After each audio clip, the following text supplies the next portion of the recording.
मी प्रदेशाध्यक्ष काशीनाथ राणा शेवटी यांना विनंती करतो की आपण या ठिकाणी मार्गदर्शन करावं. आज फलटण या ठिकाणी राष्ट्रीय समाज पक्षाचे संस्थापक अध्यक्ष राष्ट्रनायक माननीय महादेवराव जानकर साहेब यांच्या 58व्या वाढदिवसानिमित्त पक्ष निधी संकलन आणि अभिष्ट चिंतन सोहळा, त्याचबरोबर राष्ट्रीय समाज पक्षाच्या नेतृत्वाखाली या तालुक्यामध्ये जिल्हा परिषद पंचायत समितीची निवडणूक ज्या ज्या उमेदवारांनी लढली त्यांचा सत्कार आणि आपल्या तालुक्यातील राज्यकार्य करण्यावरती जे काही पदाधिकारी नियुक्त झाले त्यांचा सत्कार समारंभ असा कार्यक्रम आपण सर्वांनी या ठिकाणी नियोजित केला. त्याबद्दल मी प्रथमतः फलटण तालुका राष्ट्रीय समाज पक्षाच्या सर्व पदाधिकाऱ्यांचं अभिनंदन करतो आणि त्यांना धन्यवाद देतो.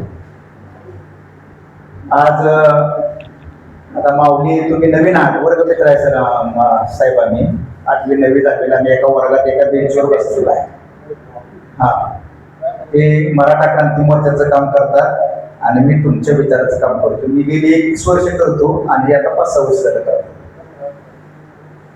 आणि राष्ट्रनायक माननीय महादेवरावजी जानकर साहेबांनी ही जी एक सामाजिक चळवळ उभी केली, सामाजिक चळवळीच्या माध्यमातून आपण सर्वसामान्यांचं, बहुजनाचं, वंचिताचं, पीडिताचं, कष्टकऱ्याचं, शेतकऱ्याचा प्रश्न आपण सोडवू शकत नाही. आणि ते प्रश्न जर आपल्याला सोडवायचे असतील तर त्याला राजकारणामध्ये आपल्याला प्रवेश केल्याशिवाय पर्याय नाही. अशा हेतूला येऊन पोचल्यानंतर 2003 साली राष्ट्रीय समाज पक्षाची स्थापना झाली आणि हा पक्ष स्थापन होत असताना माऊली मी तुमच्या माहितीसाठी बोलतोय की जानकर साहेबांनी कुठलाही व्यक्ती असू द्या, त्यावेळेस एखादं सामाजिक काम करायला तो बाहेर पडतो, त्यावेळेस तो आपलं घर आपल्या बरोबर आहे का बघतो, त्याच्यानंतर आपली भावकी आपल्या बरोबर आहे का बघतो, त्याच्यानंतर आपली पाहुणे आपल्या बरोबर आहेत का, समाज आपल्या बरोबर आहे का, अशीच एक स्ट्रॅटेजी प्रत्येकाची काम करण्याची असते. त्याच पद्धतीने राष्ट्रनायक माननीय महादेवरावजी जानकर साहेब यांनी यशवंत सेनेचं काम सुरू केलं. त्यावेळेस त्यांना जो खेडोपाडी वाड्या वस्त्यावरती राहणारा समाज आहे, जो अशिक्षित समाज आहे, त्या समाजाच्या भेटीगाठी घेऊन त्यांना सामाजिक चळवळ उभी केली आणि त्या सामाजिक चळवळीच्या माध्यमातून हा पक्षाचं रूपांतर झालं. म्हणून साठी आजही न्यूज चॅनलवाले असतील, पेपरवाले असतील किंवा इतर राजकारणी असतील, राष्ट्रनायक माननीय महादेवराव जानकर साहेबांना बघताना त्यांच्याकडे म्हटलं जातं की हा धनगरांचा पक्ष आहे. म्हणजे बहुतांशी चर्चा जेव्हा जानकर साहेबांचं नेतृत्व म्हणलं की धनगराचं नेतृत्व म्हणून त्याच्या समोर संबोधलं जातं. पण माऊली 31 वर्षापूर्वी राष्ट्रनायक माननीय महादेवराव जानकर साहेब मसूड मुंबई गाडी त्यावेळेस आमच्याकडं जावली मार्गे आजही चालू आहे ती गाडी. त्या एसटीनं जावलीला पहाटे 3 वाजता उतरून आमच्या भावांची त्यांची मुंबईमध्ये भेट झाली आणि ते भेटीनंतर ते फलटणला आले. 3 किलोमीटर चालत आमच्या घरी आले पहाटे. आणि त्यावेळेस काय एवढ्या वेळा सुविधा नव्हत्या. आले म्हणजे साहेबांचं 2-2, 3-3 दिवस मुक्काम त्या ठिकाणी असायचं, इकडे तिकडे आसपास भेटीगाठी घ्यायच्या. अशा पद्धतीनं कार्यक्रम सुरू असताना जानकर साहेबांचा विचार मला पटला आणि त्या विचाराला प्रेरित होऊन राष्ट्रनायक माननीय महादेवराव जानकर साहेबांच्या कामाला सुरुवात केली. त्यावेळेस जानकर साहेबांची माझी भेट झाली, त्यावेळेस मी ग्रामपंचायत सदस्य होतो आणि तो विचार स्वीकारून त्या विचारात खरोखरच इतकं मोठी ताकद आहे. पण सर्वसामान्यापर्यंत जोपर्यंत आपण यशस्वीरित्या पोहोचवू शकत नाही तोपर्यंत हे पक्ष वाढणं जरा थोडंसं कठीण आहे. कारण कसं आहे की आज जर आपण विचार केला, हा विचार घेतला जानकर साहेबांनी महात्मा ज्योतिबा फुल्यांचा. ज्यावेळेस महात्मा ज्योतिबा फुल्यांना सामाजिक कार्य करायला सुरुवात केली त्यावेळेस टाटापेक्षा त्यांची अर्थनीती मोठी होती. पण ज्यावेळेस महात्मा ज्योतिबा फुल्यांचा अंत झाला त्यावेळेस त्यांच्याबरोबर काय होतं, या गोष्टीचा आपण जर विचार केला तर त्याच्यामुळे जानकर साहेब हा पक्ष वाढत नाही. आता कसं झालंय, खाबुगिरी सगळीकडे वाढली आहे आणि आपला विचार खाबुगिरीच्या विरोधात आहे. म्हणजे प्रत्येक माणसाला काहीतरी मिळणार असं तर तो काम करायला तयार आहे. आणि राष्ट्रीय समाज पक्ष असा आहे की खिशातला पैसा काढण्यासाठी मोहर चालतच नाही. मग तो विचार बी चालत नाही, पक्ष बी चालत नाही, कार्यक्रम बी चालत नाही. आज अखेर सामाजिक चळवळीपासून राष्ट्रनायक माननीय महादेवराव जानकर साहेबांचे सर्व कार्यक्रम लोकवर्गणीत होत आहेत. तुम्हाला उदाहरण द्यायचं म्हटलं, ज्या आमच्या पक्षाचा वर्धा म्हणजे घोषणा झाली मुंबईला, तो सुद्धा कार्यक्रम सगळा आमचा लोकवर्गणीतनं झाला. तेव्हापासून आजपर्यंत जेवढे आमचे पक्षाचे वर्धापन दिन होत आहे सगळे लोक वर्गणीत होत आहेत. नवे नवे आमच्या जानकर साहेबांच्या निवडणुका सुद्धा लोक वर्गणीवरती होत आहेत. उद्या आमचं पाचगणीला महाबळेश्वरला शिबिर आहे 24-25 तारखेला, ते सुद्धा लोक वर्गणीत म्हणजे 3,000 रुपये प्रवेश आहे आमच्या शिबिराला. कोण येते सांगा तुम्ही मला. आज मध्ये जेवणा खाण्याची गाडी पडायची सगळी व्यवस्था असल्याशिवाय माणूस घर सोडत नाही कुठल्या पक्षाचं घेऊन विचारायचं काम करायला. म्हणजे असा भयानक विचार मध्ये विरोधाभास आहे.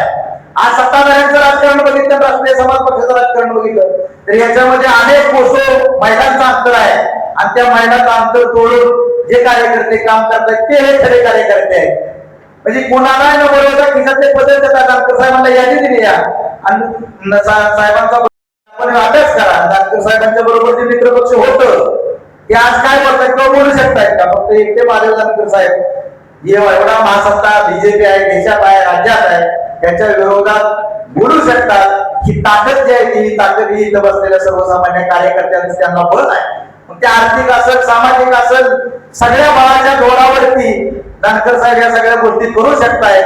आणि आता थोडासा या ठिकाणी चर्चा झाली की जानकर साहेबांच्या येण्या जाण्यावरनं मी आज आपण इथं प्रमुखच कार्यकर्ते नवीन आहेत काय थोडीफार मंडळी.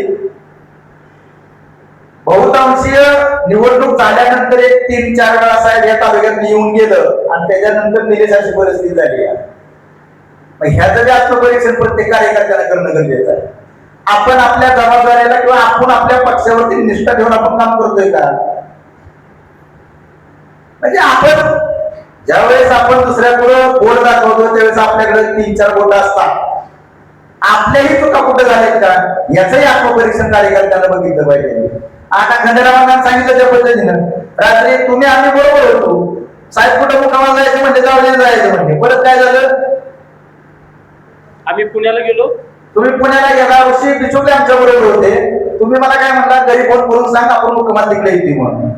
पुन्हा आपण गाडीवर काय तिकडे नको जायला, आपण असं करू इथं जाऊ म्हणजे मुक्कामाला. काय घालायचं कार्यकर्त्यांना संघ असणार कोणाला फोन करायचा कसं सांगायचा का तुम्हाला. हा दुसऱ्या सगळ्याचं काय नाही काय नाही म्हणले मला जरा वाईट लवकरच जायचं.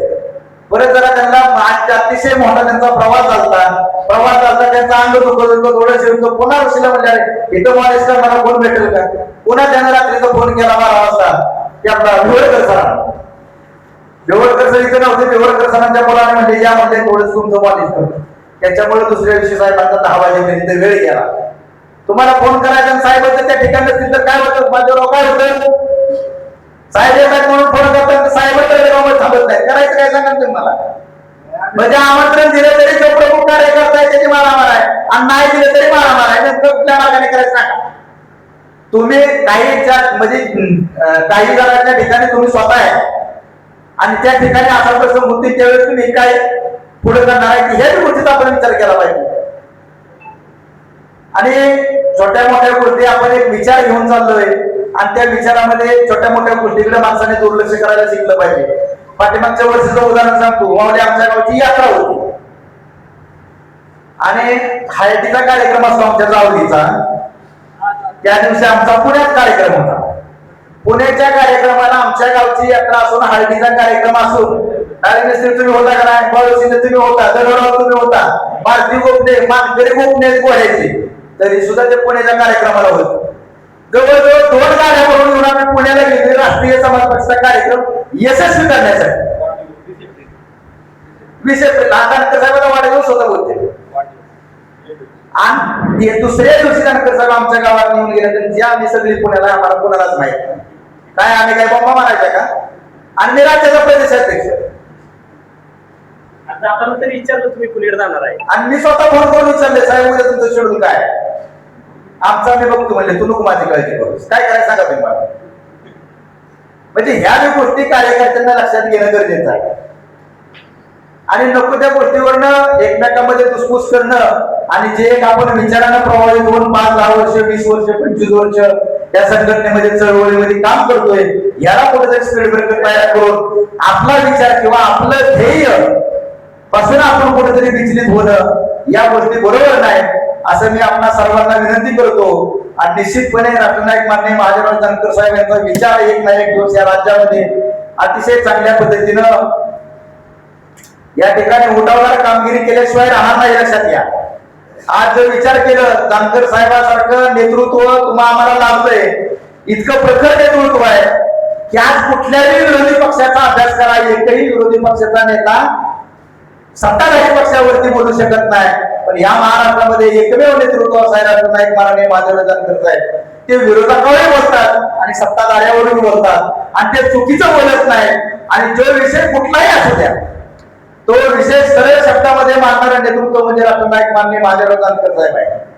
आणि अशा नेतृत्वाच्या पाठीमागे तुम्हाला आम्हाला अतिशय चांगल्या पद्धतीनं काम करणं गरजेचं आहे. छोटे मोठे जे काय हेवे देवे असतील ते सोडून दिले पाहिजे.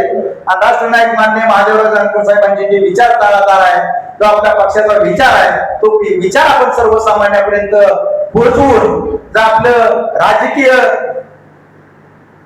ध्येय आहे त्या ध्येयापर्यंत पोहोचण्यासाठी आपण सर्वांनी भविष्यामध्ये चांगल्या पद्धतीने आपण काम करूया असे मी आपल्या सर्वांना विनंती करतो. राष्ट्रीय समाज पक्ष महाराष्ट्र राज्याच्या वतीनं आपल्या सर्व प्रत्यंत तालुक्यातील कार्यकर्ते पदाधिकारी राष्ट्रीय समाज पक्षाचे हितचिंतक यांच्या वतीनं राष्ट्रनायक माननीय माधवराव जानकर साहेब यांना 58व्या वाढदिवसानिमित्त हार्दिक हार्दिक शुभेच्छा देतो आणि माझे मनोगत थांबवतो. जय मल्हार, जय भारत, जय ज्योती, जय कर्नाटक.